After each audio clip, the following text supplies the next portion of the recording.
বারংবার পুরুষের হাতে অদৃশ্য সুতো, কিশোরী মনের সন্ধান কেউ নেয়। তখন বালিকা বেলা,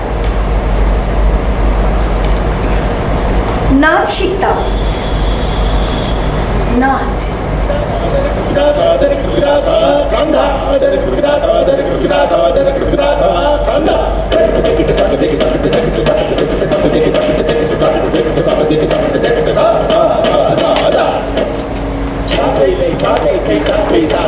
এক দিব্যকান্তের মানুষ আমার নৃত্য শিক্ষা বৃহন্নলা।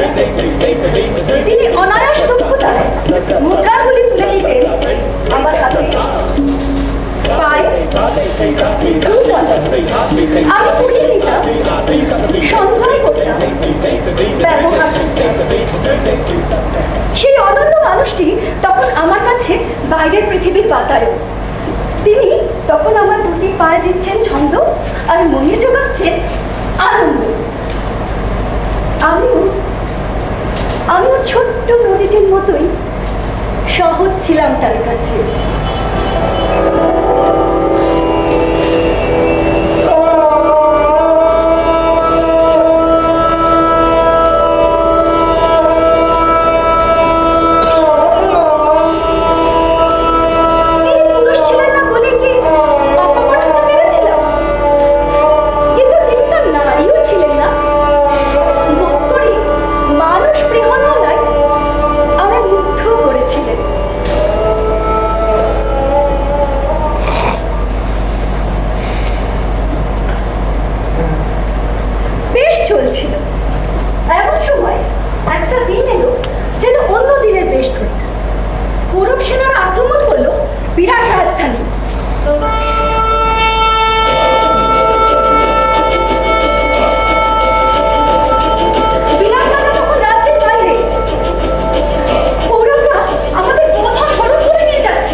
আমি কিন্তু আত্মহত্যা করব। আত্মহত্যা করব। এত বড়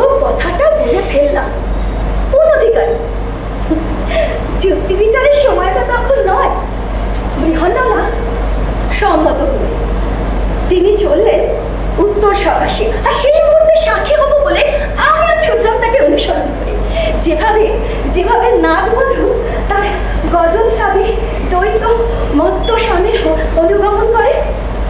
সময় ক্রমে কমে আসছে। বৃহন্নলা দ্রুত প্রস্তুত হয়ে গেলেন। এবার তিনি সারথি হয়ে ধরবেন রথের ঘোড়ার লাগাম। আর সেই মুহূর্তে সাক্ষী হব বলে আমিও ছুটলাম তাকে অনুসরণ করে। আর ঠিক সেই সময় আমার ভিতরে চপল কিশোরীটি হঠাৎ বলে উঠল, এই যে শুনছ, তুমি যুদ্ধে আসা ভীষ্ম, দ্রোণ, কর্ণ, দুর্যোধন, দ্রোণাচার্য, কৃপাচার্য এইসব বীরদের উত্তরীয় বস্ত্রগুলি নিয়ে এসো কেমন। সেগুলি যেমন বিভিন্ন বর্ণের হয় তেমনি কোমল আর পাতলা। আমাদের পুতুল খেলার উপকরণ হিসেবে বস্ত্রগুলি নিয়ে এসো তুমি।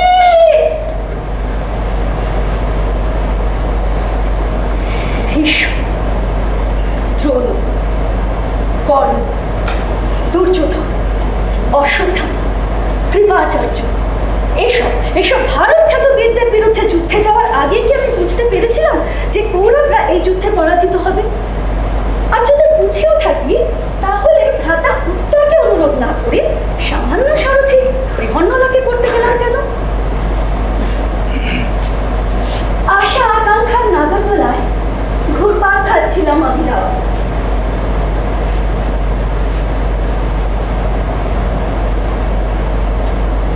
যুদ্ধ শেষে ফিরে এলে ভ্রাতা সঙ্গে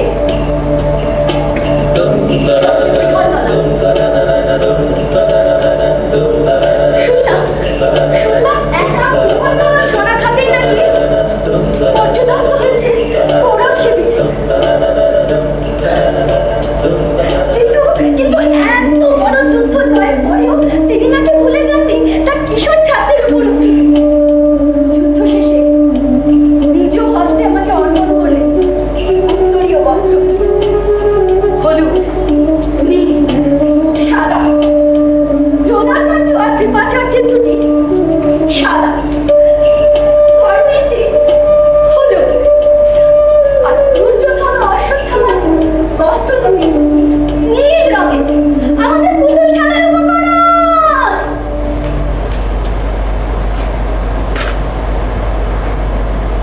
কিন্তু হায়, সেই মুহূর্তকে বুঝতে পেরেছিলাম যে অচিরেই আমার পুতুল খেলার দিন শেষ হবে। ঠিক তার পরদিনই পাণ্ডবরা সপরিচয় আত্মপ্রকাশ করলেন। আমার পিতার বিপদের দিনে তার পাশে দাঁড়িয়েছিলেন কৃষ্ণ সখা। তার বিনিময়ে আমার পিতা উপঢৌকন হিসেবে তুলে দিতে চাইলেন আমাকে অর্জুনের করপুটে।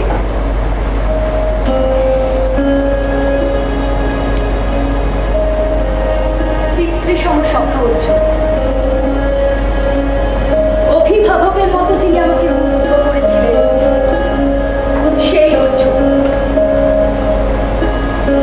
বৃহন্নলার ছদ্মবেশে যিনি গত 1 বৎসর কাল আমার কাছে এসেছিলেন সেই অর্জুন।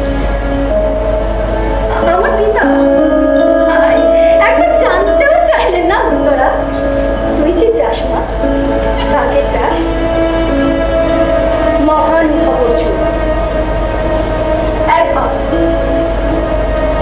জীবনে সম্ভবত একবারই নারীর মন বোঝার চেষ্টা করেছিলেন।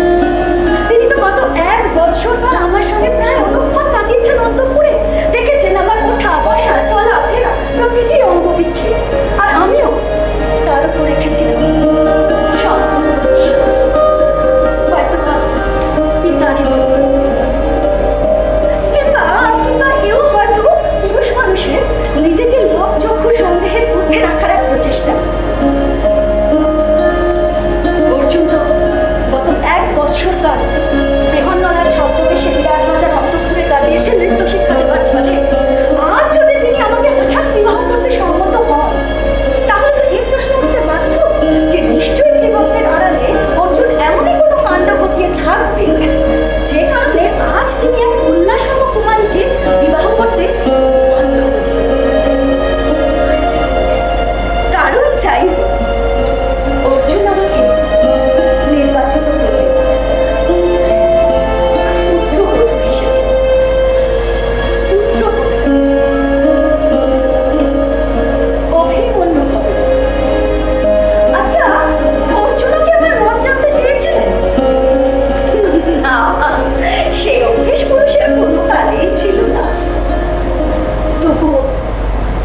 তবুও হয়তো অদৃশ্য কোনো বিধাতা পুরুষের ইচ্ছে তার চাওয়া আর আমার পাওয়া মিলে গেছিল।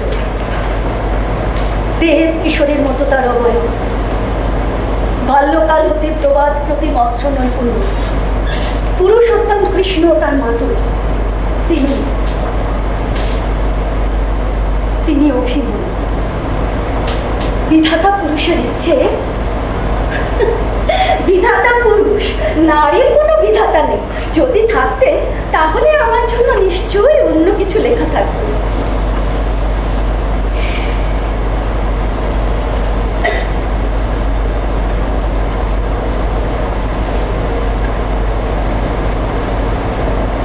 মানব সভ্যতার ইতিহাসে আমি সম্ভবত একমাত্র নারী যার বিবাহ উৎসবের আয়োজনের সঙ্গে সঙ্গে চলছিল এক মহাযুদ্ধের প্রস্তুতি পর্ব।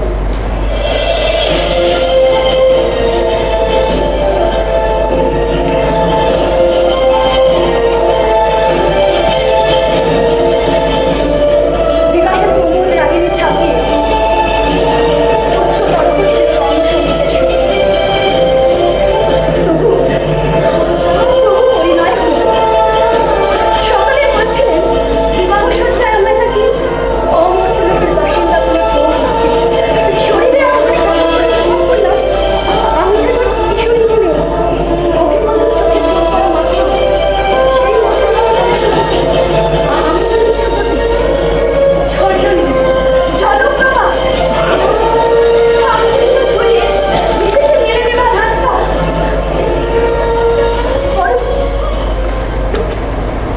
বড় তাড়াতাড়ি শেষ হয়ে গেল। সকাল হলো পৃথিবীতে, আর আমার জীবনে রাত্রি অবসানের সঙ্গে সঙ্গে কুমার অভিমন্যু চললেন বিরাট রাজসভা, যুদ্ধের অভিসন্ধিতে। তবে আমিও মরুনন্দী, উষর বালুকা রাজির মাঝে আমার বেড়ে ওঠা, আজ অন্য লালিত পত্রমূলক সঞ্চারিত ধর্মমূল্য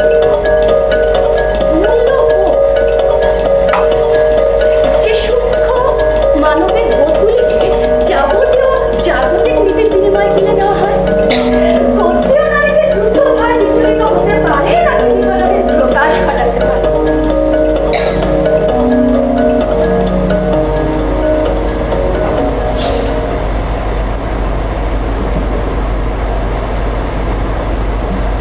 মাত্র মাস 6 ছিল আমার দাম্পত্য জীবন। স্পষ্ট মনে আছে কি উদ্দাম ছিল ভালোবাসার সেই দিন। কুমার অভিমন্যু যেন মাতৃকৃষ্ণের মূর্ত উত্তরাধিকার, অপূর্ব তার প্রেম কলা।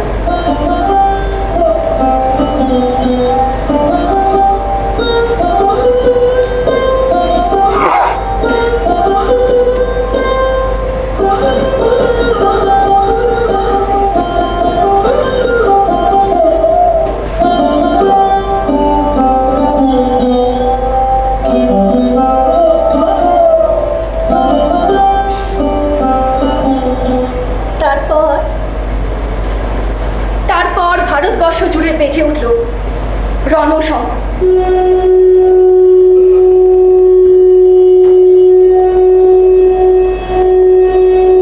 ধর্মযুদ্ধ, যুদ্ধের আবার ধর্মাধর্ম। কি দেয় যুদ্ধ? নারীকে দেয় অকাল বৈধব্য, পুত্র শোক, সহোদরের বিয়োগ যন্ত্রণা। পুরুষকে শোণিত মেদ মজ্জায় মাখামাখি ক্ষণস্থায়ী জয়,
অতিশয়ক থেকে রক্ষা করতেও যিনি অক্ষম, ঠিক এমনকি অন্তঃপুরবাসিনীদের সম্মুখীন হওয়ার সাহসও তার নেই।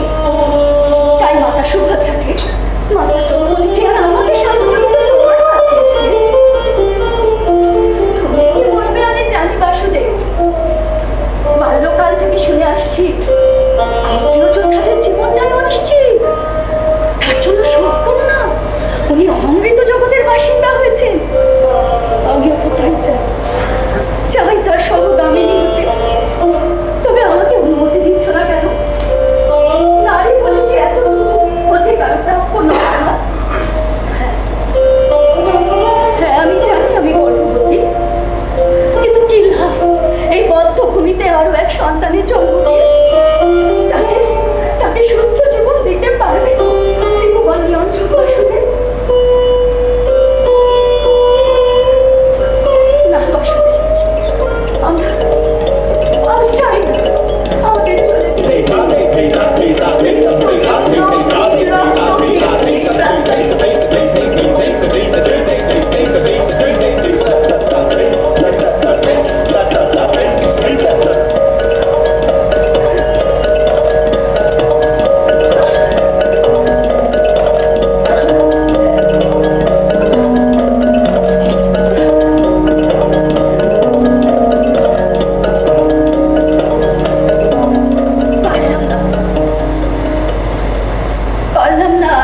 শেষ করতে পারলাম না আমার অনাগত সন্তানের মুখ চেয়ে।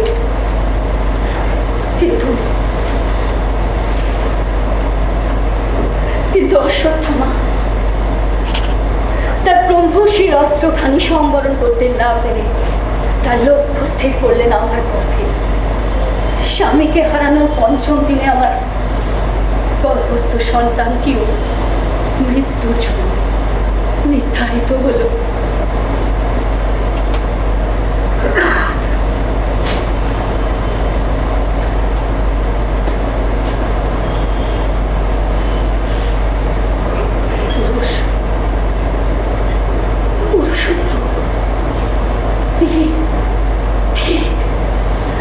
নিরস্ত্র নারীর অনাগত সন্তানকে হত্যা করতেও যে আর হাত কাঁপে না, সে পুরুষ, সে বীর।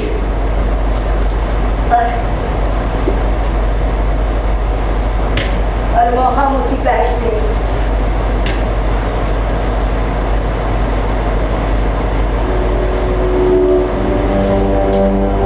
বৃহত্তর স্বার্থে, বৃহত্তর ধ্বংসের হাত থেকে পৃথিবীকে রক্ষা করার জন্য তিনি নাকি মেনে নিয়েছিলেন অশ্বত্থামার কথা। কত সহস্র চরিত্র নিয়ে তার ভাবনার জগৎ, সেখানে একজন নিরস্ত্র অসহায় স্বামী হারা সাধারণ নারীর বৃহত্তর তাৎপর্য বহন করে। কি বললেন মাধব? আমার গর্ভস্থ সন্তানকে যদি মৃত হয়েও জন্মায়, ওকে আপনি বাঁচিয়ে তুলবেন, ও দীর্ঘ আয়ু লাভ করবে? নানা কৃষ্ণ, ওকে আপনি প্রাণ ফিরিয়ে দেবেন না? আমাদের চলে যেতে দিন। মৃত্যুহীন, লোভহীন, যুদ্ধহীন, রক্তহীন সেই উপত্যকায়। আচ্ছা, হঠাৎ আমার প্রতি করুণা হেতু জানতে পারি কি বাসুদেব? আমার গর্ভ সুরক্ষিত থাকলে পাণ্ডবরা বংশ লাভ করবে। নারী কেবলই বীর্যের আধার। তবে তাই হোক, আপনার ইচ্ছা ব্যতিরেকে তো জগৎ সংসারের একটি পর্ব মোচিত হয় না। আপনি আমার স্বামীর প্রাণ রক্ষা করতে পারেননি ঠিকই, তবু আপনার উপরই ভরসা রেখেছিলাম বাসুদেব। আর সেই ভরসাটায় ভর দিয়ে উঠে দাঁড়াতে চেষ্টা করেছিলাম। না, পাণ্ডবদের কুলো প্রদীপের জন্য নয়, আমার আপন আত্মজের জন্য।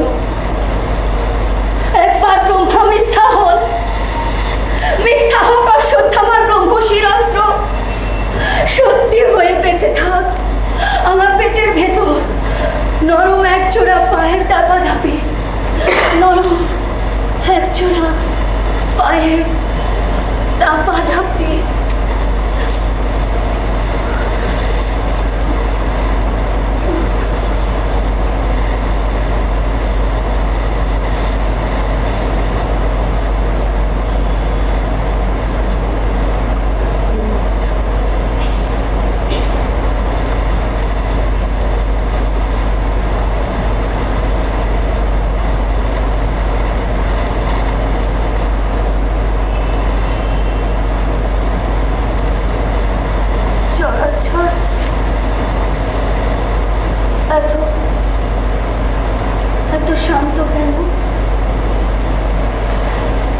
দুন্দুভির আওয়াজ শোনা যাচ্ছে না, শোনা যাচ্ছে না বিজয়ের উল্লাস ধ্বনি, আর্তের হাহাকার, চড়াচড় এমন শ্রান্ত নীরব। তবে কি কোনো পক্ষে কেউ বেঁচে নেই? আর যাবর তো পুরুষহীন। দেবী গান্ধারী কি আমাকে সেই বার্তায় দিতে আসছেন? সেই বার্তায় কি দিতে আসছেন আমায় দেবী গান্ধারী? না না, ওই তো ধর্মপুত্র যুধিষ্ঠির, মহাবলী ভীম, পুরুষোত্তম কৃষ্ণ, ওরা সবাই আমাকে কোথাও যেতে বলছেন। আমাকে সবাই ওরা কোথাও যেতে বলছেন, আমাকে যেতে বলছেন। কোথায় কোথায় কোথায় যেতে বলছেন ওরা আমাকে? কোথায় কোথায় যেতে বলছেন আমাকে ওরা? কোথায় কোথায় কোথায় যেতে বলছেন আমাকে?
অন্ধত্ব চাই না, দেখতে চাই ভরে সব দেখতে চাই, দেখতে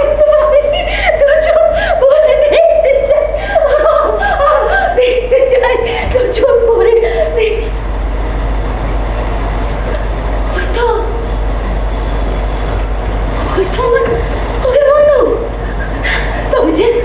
তবে যে তোমরা বললে অভিমন্যু মরে গেছে, কিছু হয়নি তোমার? সামান্য আহত হয়েছে কেউ বলে? তোমার সারা গায়ে ধুলো, মনে হচ্ছে যেন ধুলায় স্নান করেছো তুমি। আমি তোমার গা থেকে সব ধুলো সরিয়ে দিচ্ছি, তারপর তুমি উঠে দাঁড়িয়ে কেমন?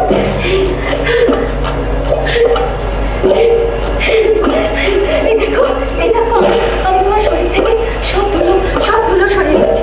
উঠে দাঁড়াও অভিমন্যু, উঠে দাঁড়াও। তোমার কাছে রক্ত চিহ্ন? না, ও বোধহয় অন্য কারো রক্ত হবে। আমি তোমার শরীর থেকে স্বর্ণ বর্ণখানি খুলে দিচ্ছি, তারপর আর কিচ্ছু থাকবে না।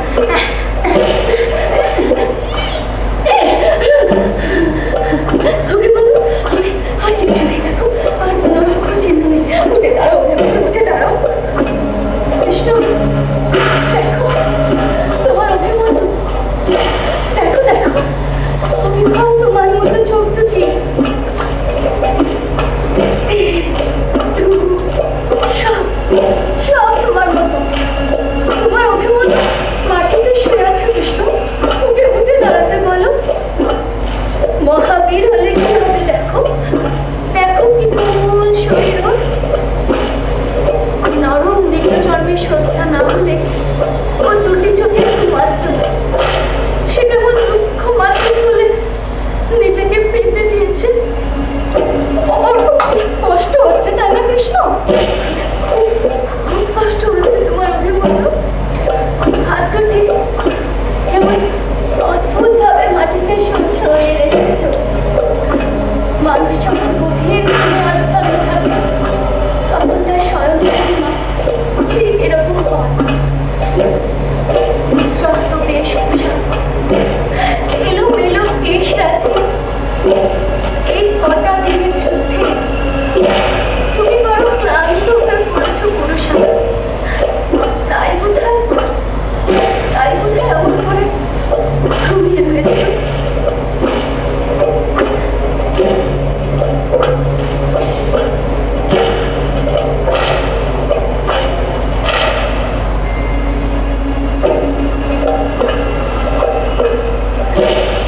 আচ্ছা আচ্ছা,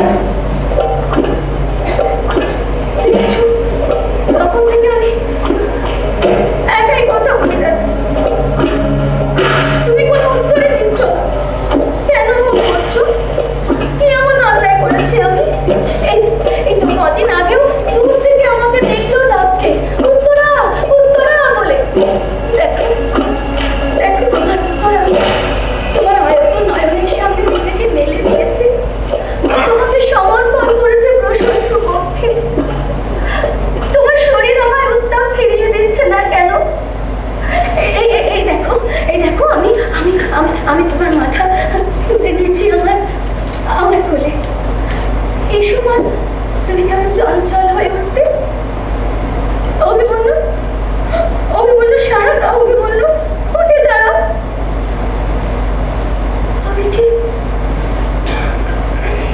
তবে কি ওরা যা বলেছিল সেগুলো সত্যি?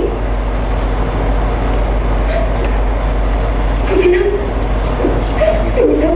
শ্রেষ্ঠ অর্জুনের পুত্র, পুরুষ শ্রেষ্ঠ কৃষ্ণের ভাগিনেও তোমাকে ওরা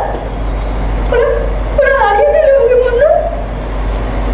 তুমি হেরে গেলে, তুমি হারিয়ে গেলে অভিমন্যু, তুমি হারিয়ে গেলে।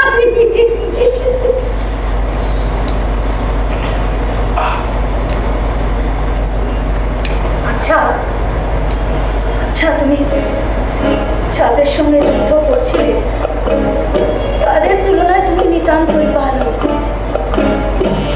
7 জন, তুমি নিঃসঙ্গ, একেবারে একা। যুদ্ধে ন্যায়ের কোনো স্থান নেই, তাই না অভিমন্যু? আর তোমার আপনজন যারা পাণ্ডব আর পাঞ্চাল, তারা এমনই কুশল যোদ্ধা যে যদি ঈশ্বরের প্রাণ রক্ষা করতো তারাও অধিক। ওই যে অনতি দূরে অবনত শিল্পার্থ এখন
বৃষ্টি আসছে।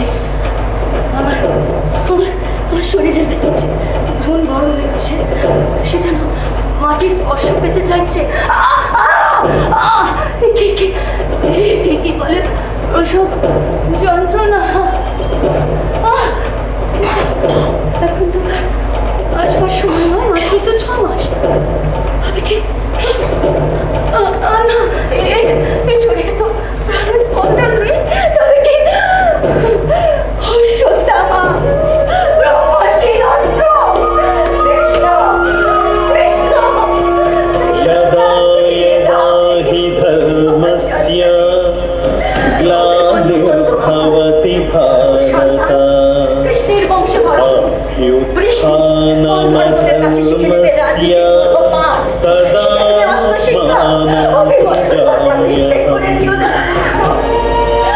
সময় কারুকে বারবার সুযোগ দেয় না, তোমায় দিয়েছে।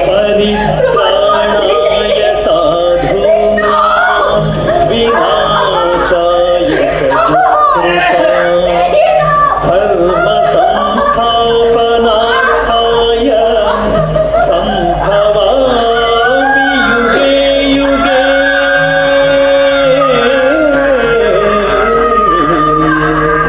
सम्भवामि युगे युगे।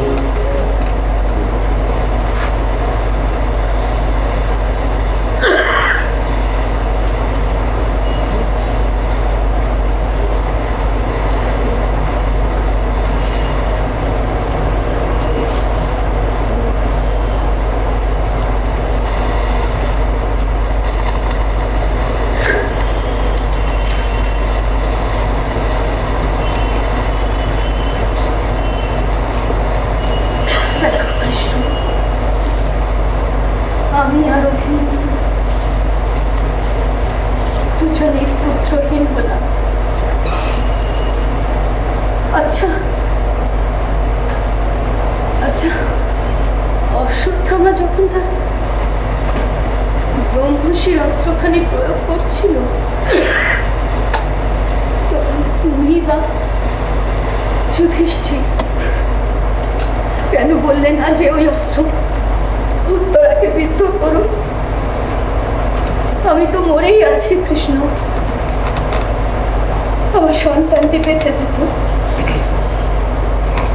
যাক কৃষ্ণ, আমার বড় স্বাদ ছিল অভিমন্যুর সন্তানকে কোলে নিয়ে, অভিমন্যুর মাতুলকে মানে তোমাকে অভ্যর্থনা জানাবো পাণ্ডব গৃহে।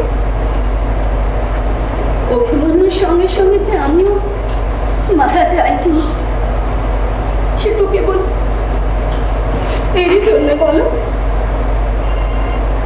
একে তুমি প্রাণ ফিরিয়ে দাও কৃষ্ণ, প্রাণ ফিরিয়ে দাও। আচ্ছা, তুই আমার নিথর হয়ে আছিস কেন? দেখ কে এসেছেন, যুগ পুরুষ কৃষ্ণ। প্রণাম কর, অভিবাদন কর। ধর্মজ্ঞ অভিমন্যু তার পুত্রের এমন আচরণ দেখেছে, বড় দুঃখ পাবেন। আচ্ছা, বড় দুঃখ পাবেন। প্রণাম কর, অভিবাদন কর।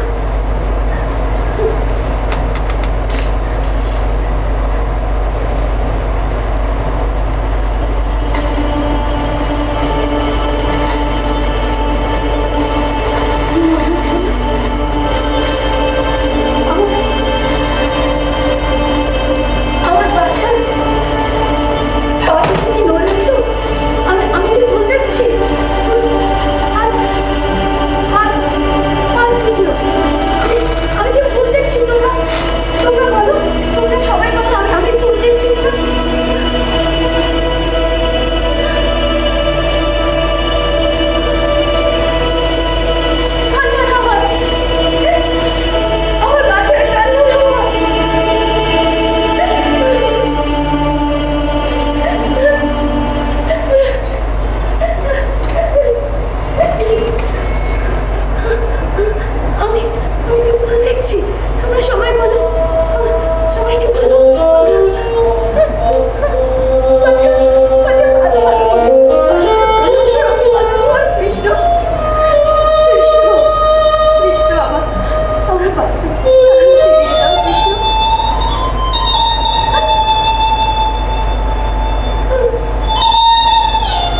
জন্মসূত্র আমার থেকে সব কেড়ে নিয়েছে। আমার পিতা, ভ্রাতা, স্বামী, সব। আমার কোলের এই যে দীপশিখাটি, জানি এর উপরেও আমার কোনো অধিকার থাকবে না। পাণ্ডব বংশের একমাত্র পুত্র সন্তানের তো অনেক দায়িত্ব, আর তাই এই বংশের সকলের। আমার জন্য তো নির্ধারিত হয়ে আছে আর্যাবর্ত নীতি নির্দেশিত বাল্য বিধবার জীবন। হ্যাঁ, জানি এ গৃহে আমার কোনো অনাদর ঘটবে না, কিন্তু যাপনের তো একটা উদ্দেশ্য থাকে, লক্ষ্য থাকে। বলো, স্বল্প সময় আমি আমার বৃত্ত পরিক্রমা সম্পন্ন করে ফেলেছি বাসনে।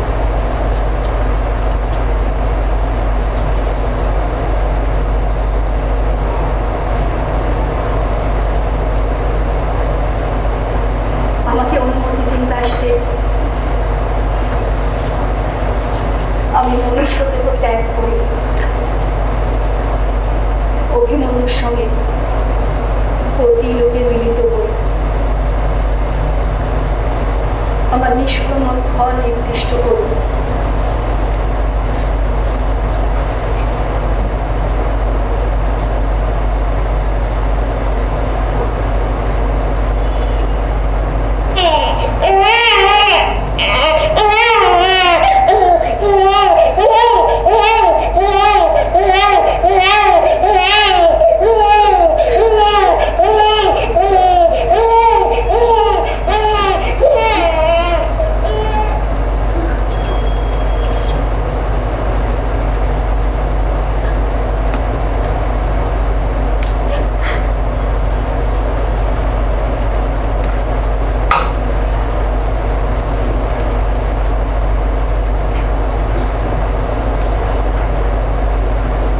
যাওয়ার আগে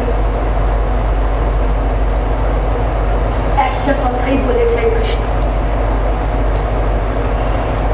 তোমার ইচ্ছা ব্যতি রেখে এই জগৎ সংসারে একটি পর্ণ তো মোচিত হয় না।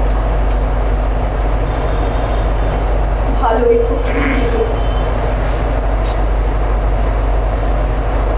ভালো রেখো পৃথিবীর সমস্ত নারীদের। দেখো, পুরুষের ক্ষমতা, লোভের যুবাষ্টে আর কোনো কিশোরী উত্তরা স্বপ্নের সব দেব যেন পড়ে না।